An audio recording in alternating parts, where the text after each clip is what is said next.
No cameras were supposed to be there. No reporters, no audience. Just a closed door in a quiet Hollywood studio. And two men the world was never meant to see in the same room. On one side stood Muhammad Ali, world heavyweight champion, 6'3", loose shoulders, fast mouth, faster hands. A man who had built his legend by humiliating opponents in front of millions. On the other side stood Bruce Lee, smaller, still, silent. A man Hollywood admired, but didn't fully understand. Ali bounced lightly on his toes, smiling, already moving.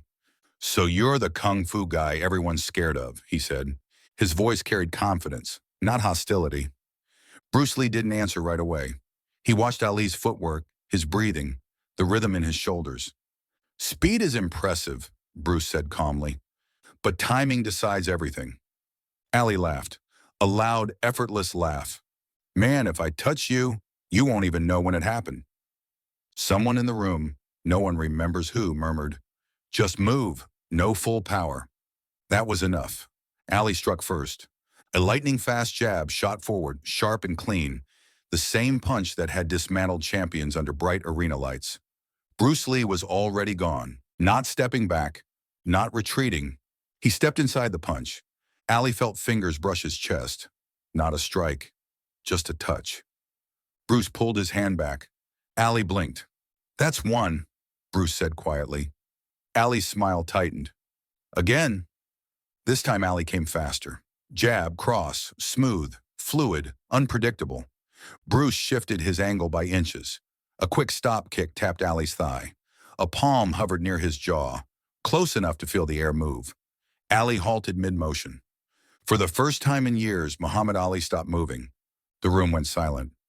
"You don't fight like a boxer," Ali said, lowering his hands. "I don't fight boxers," Bruce replied. "I fight openings." Ali stepped back, breathing steady now, eyes sharp with curiosity instead of arrogance. "You're dangerous," he admitted. "Not because you're strong, because you don't rush." Bruce nodded. "And you," he said, "are faster than anyone I've seen." They didn't continue. No knockout, no winner, no proof. Just two men realizing something uncomfortable at the same time. If this fight ever went public, someone's myth would collapse, and Hollywood couldn't afford that. Within weeks, rumors spread quietly. Ali versus Bruce Lee, a secret sparring session, no footage, no witnesses willing to speak. The story grew precisely because there was no evidence. Hollywood preferred it that way, because one man belonged to the ring, to cameras, to clear victories and defeats. The other belonged to something harder to sell: discipline, control, and questions without easy answers. And this was only the beginning, because in part two, the whispers don't stay behind closed doors. They spill into studios, interviews, egos, and the moment both men realize they're no longer in control of the story. The story was never supposed to leave that room, but Hollywood doesn't keep secrets. It sells them. Within days, the whispers started moving faster than either man expected. A producer mentioned it at a dinner. A journalist heard it in a hallway. A studio executive joked about it during a contract meeting. By the end of the month, the question was everywhere. Who would win? Not if they had met. Not what rules they used. Just one brutal, simplified idea. Muhammad Ali versus Bruce Lee. Ali heard about it first. He was used to rumors, used to being talked about, used to the world imagining his victories before they happened. When a reporter finally asked him directly, he smiled for the cameras. "I respect the man," Ali said, "but boxing is boxing." The clip aired that night. Hollywood loved it. Bruce Lee saw the clip later, alone. He watched it once, then turned the television off. He didn't call anyone. He didn't issue a response. He went back to training. That silence did more damage than any insult, because silence can be twisted. Soon the headlines shifted. Why isn't Bruce responding? Is he afraid? Does he know he can't win? Bruce's students noticed the change first. Reporters showing up at the gym. Questions that had nothing to do with movies. People wanting sound bites, not truth. One night after training, someone finally asked him the question everyone else was afraid to say. "Could you beat Ali?" Bruce didn't answer immediately. "When people ask that," he said, "they are not asking about fighting. They are asking about ego." The quote was printed everywhere. stripped of context, bent into whatever shape sold best. Ali laughed when he read it. Sounds like a fancy way of saying no, he joked to his entourage. But behind closed doors, something shifted. Ali was curious, not insecure, not threatened, curious. He had fought dozens of men who claimed speed, strength, technique. None of them had changed the way he thought about movement. But that brief, silent exchange in the studio, those moments where Bruce had stepped inside his rhythm, had stayed with him. Ali began asking questions, not publicly, quietly. He asked trainers about martial artists, about timing, about distance control outside the ring. He asked if anyone had ever moved toward a punch instead of away from it. No one gave him a clear answer. Hollywood noticed the tension and pushed harder. Studio offers started appearing.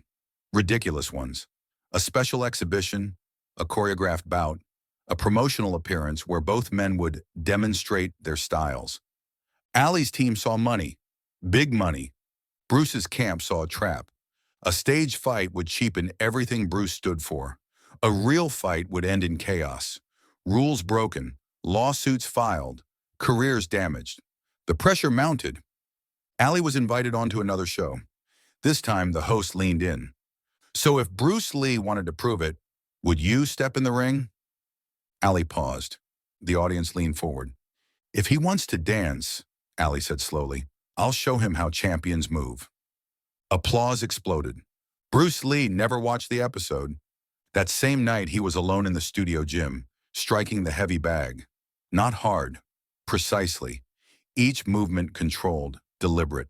Sweat hit the floor in a steady rhythm. To Bruce, this had stopped being about Ali. It was about Hollywood. About a system that demanded clear winners and simple stories. A system that couldn't accept two truths at once. That Ali was the greatest boxer alive. And that boxing wasn't the only measure of combat. Bruce knew something most people didn't. If they ever fought publicly, it wouldn't look like a movie. It wouldn't look heroic. It would be messy, confusing, uncomfortable. And the audience wouldn't know how to process it. That scared Hollywood more than any loss. Then something happened that froze everything. A studio executive leaked a line, just one sentence, to a columnist. They trained together. Ali couldn't touch him. The reaction was instant. Ali's name trended. His pride was questioned. His legend poked. For the first time, Muhammad Ali was angry. Not loud angry, focused angry. He made one phone call. Not to Bruce, to Hollywood. And that call changed the direction of everything. Because now it wasn't about curiosity anymore. It was about control. And in part 3, the line is finally crossed, where ego, legacy, and reality collide, and the world comes closer than ever to a fight T. The phone call never became public, but everyone felt its weight. Hollywood stopped smiling. Meetings were canceled. Studio conversations went quiet. The same executives who had pushed the rumor suddenly wanted distance from it, because they understood something most fans didn't. If this went too far, it would stop being entertainment. It would become reality. Muhammad Ali didn't chase the rumor publicly. He didn't issue challenges. He didn't insult Bruce Lee. That restraint confused people. They expected noise. They expected fire. Instead, Ali trained, not harder, different.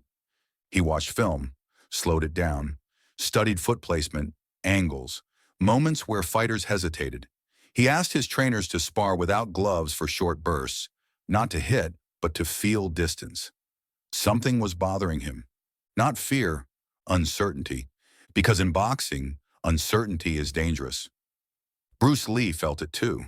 The pressure reached him through back channels, studio requests, friendly suggestions, invitations framed as opportunities but carrying expectations underneath. Bruce declined all of them. Not because he doubted himself, because he knew exactly what would happen. A public fight would force rules that didn't belong together. Boxing rounds, referees, gloves, weight classes, all designed to protect an image, not reveal truth. And Bruce Lee was never interested in images. He was interested in what worked. One night, weeks after the leak, the two men crossed paths again, by accident this time. No studio, no producers, a private gym, late, nearly empty. Ali recognized Bruce first. Funny how rumors walk faster than people, Ali said. Bruce nodded. They don't need legs, he replied. Only mouths. There was no hostility, no tension like before, just honesty. Ali stepped closer. People think I'm scared, he said plainly. Bruce looked him in the eye. People think many things, he said. Most of them are wrong. Ali exhaled. You think you could beat me, he said. Bruce didn't flinch.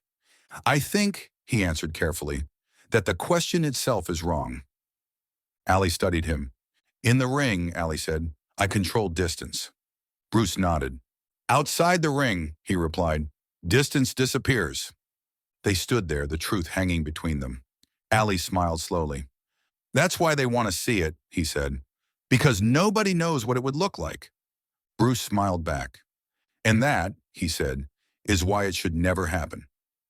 Ali laughed. Not mockery, not arrogance, understanding.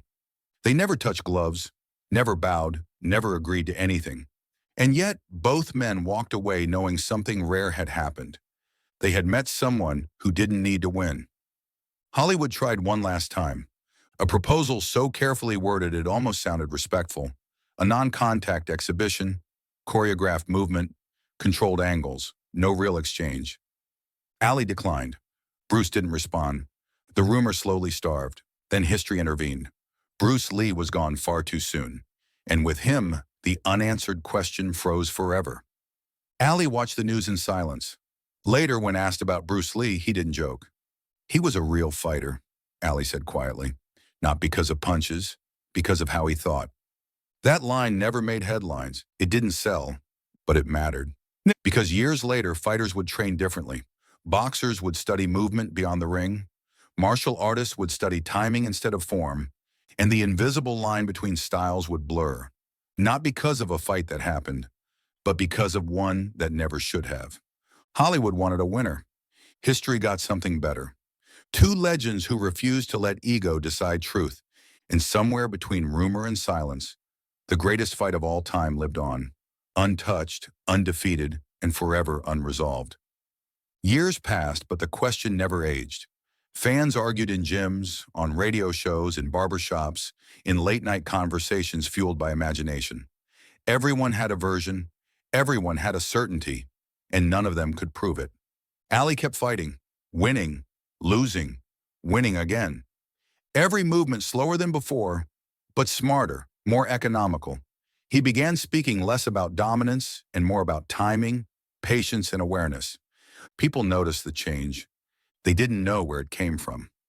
Bruce Lee's absence became louder than any presence. His films turned into scripture.